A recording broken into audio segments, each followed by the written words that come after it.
The fight. We ate a very silent supper, washed our dishes methodically, and walked up to town. The Bella Union was the largest of the 3 gambling houses, a log and canvas structure some 40 feet long by perhaps 20 wide. A bar extended across one end, and the gaming tables were arranged down the middle. A dozen oil lamps with reflectors furnished illumination. All 5 tables were doing a brisk business. When we paused at the door for a preliminary survey, the bar was lined with drinkers, and groups of 2s and 3s were slowly sauntering here and there or conversing at the tops of their voices with many guffaws. The air was thick with tobacco smoke. Johnny stepped just inside the door, moved sideways, and so stood with his back to the wall. His keen eyes went from group to group slowly, resting for a moment in turn on each of the 5 impassive gamblers and their lookouts, on the 2 barkeepers, and then, one by one, on the men with whom the place was crowded. Following my glance recognized at the corner of the bar Danny Randall with 5 rough-looking miners. He caught my eye and nodded. No one else appeared to notice us, though I imagined the noise of the place sank and rose again at the first moment of our entrance. "Jim," said Johnny to me quietly, "there's Danny Randall at the other end of the room. Go join him. I want you to leave me to play my own game." I started to object. "Please do as I say," insisted Johnny. "I can take care of myself unless there's a general row. In that case, all my friends are better together." Without further protest, I left him and edged my way to the little group at the end of the bar. Randall nodded to me as I came up and motioned to the barkeeper to set me out a glass, but said nothing. Ours was the only lot away from the gaming tables not talking. We sipped our drink and watched Johnny. After surveying coolly the room, Johnny advanced to the farther of the gambling tables and began to play. His back was toward the entrance. The game was roulette, and Johnny tossed down his bets methodically, studying with apparent absorption each shift of the wheel. To all appearance, he was intent on the game, and nothing else, and he talked and laughed with his neighbors and the dealer as though his spirit were quite carefree. For 10 minutes we watched. Then a huge figure appeared in the blackness of the doorway, slipped through, and instantly to one side, so that his back was to the wall. Scarface Charlie had arrived. He surveyed the place as we had done, almost instantly caught sight of Johnny, and immediately began to make his way across the room through the crowd of loungers. Johnny was laying a bet, bending over the table, joking with the impassive dealer, his back turned to the door, totally oblivious of his enemy's approach. I started forward, instantly realized the hopelessness of either getting quickly through that crowd or of making myself heard, and leaned back, clutching the rail with both hands. Johnny was hesitating, his hand hovering uncertainly above the marked squares of the layout, in doubt exactly where to bet. Scarface Charlie shouldered his way through the loungers and reached the clear space immediately behind his unconscious victim. He stopped for an instant, squared his shoulders, and took one step forward.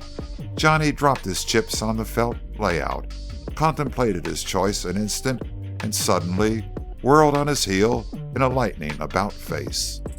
Although momentarily startled by this unexpected evidence that Johnny was not so far off guard as he had seemed, the desperado's hand dropped swiftly to the butt of his pistol. At the same instant, Johnny's arm snapped forward in the familiar motion of drawing from the sleeve. The motion started clean and smooth, but halfway through, caught, dragged, halted. I gasped aloud, but had time for no more than that. Scarface Charlie's revolver was already on the leap. Then, at last, Johnny's Derringer appeared, apparently as the result of a desperate effort. Almost with the motion, it barked, and the big man whirled to the floor, his pistol already at half raise, clattering away. The whole episode, from the beginning, occupied the space of 2 eye winks. Probably no one but myself and Danny Randall could have caught the slight hitch in Johnny's draw, and indeed, I doubt if anybody saw whence he had snatched the derringer. A complete silence fell. It could have lasted only an instant, but Johnny seized that instant. "Has this man any friends here?" he asked clearly. His head was back, and his snapping black eyes seemed to see everywhere at once. No one answered or stirred. Johnny held them for perhaps 10 seconds, then deliberately turned back to the table. "That's my bet on the even," he said. "Let her roll." The gambler lifted his face, white in the brilliant illumination directly over his head, and I thought to catch a flicker of something like admiration in his passionless eyes. Then with his left hand, he spun the wheel. The soft, dull whir and tiny clicking of the ball as it rebounded from the metal grooves struck across the tense stillness. As though this was the releasing signal, a roar of activity burst forth. Men all talked at once. The other tables and the bar were deserted, and everybody crowded down toward the lower end of the room. Danny Randall and his friends rushed determinedly to the center of disturbance. Some men were carrying out Scarface Charlie. Others were talking excitedly. A little clear space surrounded the roulette table, at which, as may be imagined, Johnny was now the only player. Quite methodically, he laid 3 more bets. "I think that's enough for now," he told the dealer pleasantly, and turned away. "Hello, Randall. Hello, Frank," he greeted us. "I just won 3 bets straight. Let's have a drink. Bring your friends," he told Randall. We turned toward the bar, and way was instantly made for us. Johnny poured himself a big drink of whiskey. A number of curious men, mere boys most of them, had crowded close after us, and were standing staring at Johnny with a curiosity they made slight attempt to conceal. Johnny suddenly turned to them, holding high his whiskey in a hand as steady as a rock. "Here's the crime, boys," he said, and drank it down at a gulp.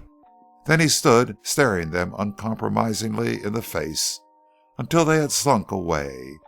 He called for and drank another whiskey, then abruptly moved toward the door. "I think I'll go turn in," said he. At the door he stopped. "Good night," he said to Randall and his friends who had followed us. "No, I'm obliged to you," he replied to his suggestion, "but I need no escort," and he said it so firmly that all but Randall went back. "I'm going to your camp with you, whether you need an escort or not," said the latter. Without a word, Johnny walked away down the street, very straight. We hurried to catch up with him, and just as we did so, he collapsed to the ground and was suddenly and violently sick. As I helped him to his feet, I could feel that his arm was trembling violently. "Lord, fellas, I'm ashamed," he gasped a little hysterically. "I didn't know I had so little nerve." "Nerve?" suddenly roared Danny Randall. "Confound your confounded impudence. If I ever hear you say another word like that, I'll put a head on you, if it's the last act of my life. You're the gamest little chicken in this roost, and I'll make you beg like a hound if you say you aren't." Johnny laughed a little uncertainly over this contradiction. "Did I kill him?" he asked. "No, worse luck. Just bored him through the collarbone. That heavy little derringer ball knocked him out." "I'm glad of that," said Johnny. "Which I am not," stated Danny Randall with emphasis. "You ought to have killed him." "Thanks to you, I wasn't killed myself. I couldn't have hoped to get the draw on him with my holster gun. He's as quick as a snake." "I thought you were going to bungle it," said Randall. "What was the matter?" "Front sight caught at the edge of my sleeve. I had to tear it loose by main strength. I'm going to file it off. What's the use of a front sight at close range?" I heaved a deep sigh. "Well, I don't want to ever be so scared again," I confessed. "Will you tell me, by all that's holy, why you turned your back on the door?" "Well," said Johnny seriously, "I wanted to get him close to me. If I had shown him that I had seen him when he first came in the door, he'd have opened fire at once, and I'm a rotten shot. But I figured that if he thought I didn't see him, he'd come across the room to me. But he nearly got you by surprise." "Oh, no," said Johnny. "I saw him all the time. I got his reflection from the glass over that picture of the beautiful lady sitting on the Old Crow whiskey barrel. That's why I picked out that table." "My son," cried Danny Randall delightedly, "you're a true sport. You've got a head, you have." "Well," said Johnny, "I figured I'd have to do something. I'm such a rotten shot."